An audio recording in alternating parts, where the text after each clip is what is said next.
Business in the 217 on the WMAY morning news feed. I'm Greg Bishop, and here to tell you how you can help some animals that we all love dearly, our pets. And some pets need some things, and you can help with that. And joining us to talk about it from the organization called Wild is Maria Oldani, here to take some time with us to explain what Wild is and how you can help. Maria, thanks for taking time. How are you? Thanks for having me today. Absolutely. So Wild stands for Women in Love with Dogs. We're a local animal rescue. We handle mostly dogs. We do have a small cat side, very small. It's pretty much just one person and a handful of fosters who also foster dogs as well. We mostly help local dogs and also within the state of Illinois, but we are a nationwide rescue. We help dogs from southern states. We make sure that they're fixed, vetted. We take medical cases, you name it. Anything that happens to a dog, we help. Where can people get more information about Wild? So our Facebook page is very active. We almost have 20,000 followers, which we're very proud of. So you can just search Wild Canine Rescue on Facebook, or you can go to www.wildcaninerescue.org. And again, Wild is Women in Love with Dogs. You might think they're man's best friend, but women definitely enjoy the canine variety as some of their best friends as well. Tell us about the fundraiser you've got going on. And it's not just a fundraiser. You're just looking for things that our lovely pets enjoy. Right. Actually, most recently, we had an adoption event at Coldwell Banker, and they were kind enough to host another sort of resource fundraiser, what you would call it. And I'll give the address now. It's 4205 Wabash Avenue. You can drop off leashes, food, collars, anything that you would like to donate that a dog would need, you can drop off to their agents. It's very generous of them. We don't have a facility. Someday we would like to have one. That's the dream. But it's a good opportunity for people to donate to us, and otherwise, we wouldn't have anywhere to drop off items and for anybody to donate things to us. So tell us what these items will ultimately be used for. So when we take a dog into rescue, a lot of times they don't come with anything. Sometimes they're strays, sometimes their owner surrenders and they just weren't taken care of.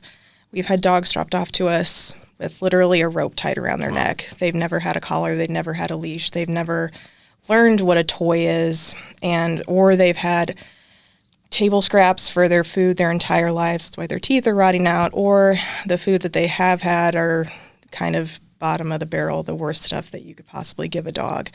So the items that are donated go directly towards the dogs. They have brand new collars, brand new leashes. It's almost like a makeover, equivalent what a human would get. And we just want our dogs to have a fresh start at life because, just like humans, every animal, on the earth deserves a fresh start at life, and we want them to have that.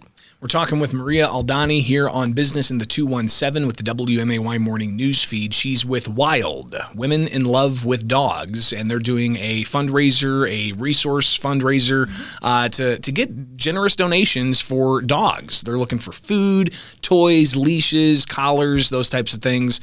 So that dogs that need these items will be able to get those items. Maria, tell us about what happens with the animals that you guys get in emergencies. So there's a couple different situations. Sometimes we'll get dogs that belong to people, and maybe they've been hit by a car, they got out. Just any sort of medical situation that happens, and the owner's faced with the decision of a dog that was, yesterday perfectly healthy, and today they woke up and there's an astronomical fee for them to get medical care that they can't afford. We always try and pitch in and help because that's what's best for the dog, and if the person can't afford it, that's not a reason for the dog to have to be put down. Another situation is if there's a dog that's in the pound, it came in as a stray. We had a dog, her name was Ellie, and she was this beautiful, adorable German Shepherd puppy, and she was 5 months old, and we assumed that she was hit by a car. She came into Jefferson County Animal Control, and she had no use of her back legs. $12,000 later, at the U of I, she can now walk again. That's incredible. So dogs that otherwise are going to be, one, killed, or if she didn't have that surgery, she's never going to walk again. And that limits her adoption opportunities to other people as well. So we always try and step in when we can medically assist in some way. So not just dog food and leashes and things like that. I take it you guys will also take financial resources. Yes, that's what we do. And on our website, if you go to www.wildcaninerescue.org, there's a donate link if you'd like to donate to our organization. all of our funds go to our dogs. Maria, tell us about your passion. What got you involved with this? So, funny enough, I'm from the area. I'm a Rochester alumni, and I was never allowed to have a dog when I was growing up, ever. So, when I bought my own house years ago, the first thing I did before I even had all of my furniture was I got my first dog, and now years later, I have 3 dogs and 3 cats. And have you had to replace some of the furniture? Yes, I have. I'm on my 3rd couch. And as soon as I had my first dog, I reached out to Wild when it was first just becoming an organization. And I've now fostered, I think, 50 dogs.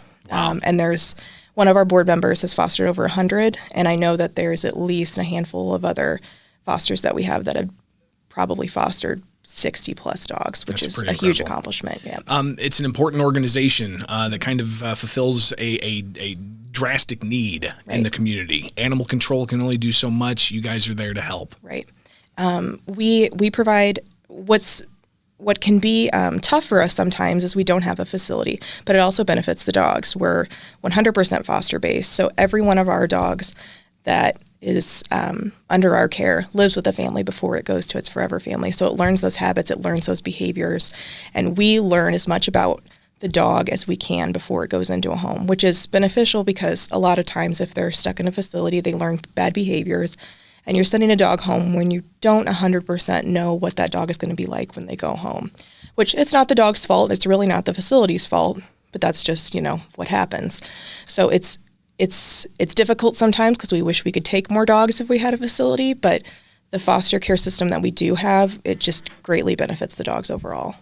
Maria Oldani, she is with Wild, Women in Love with Dogs, and they're doing a fundraiser and a resource raiser for their organization with Coldwell Banker. Tell us, again, those details. So if you want to drop off leashes, collars, food, toys, anything that a dog could need, you can drop it off at their location at 4205 Wabash Avenue.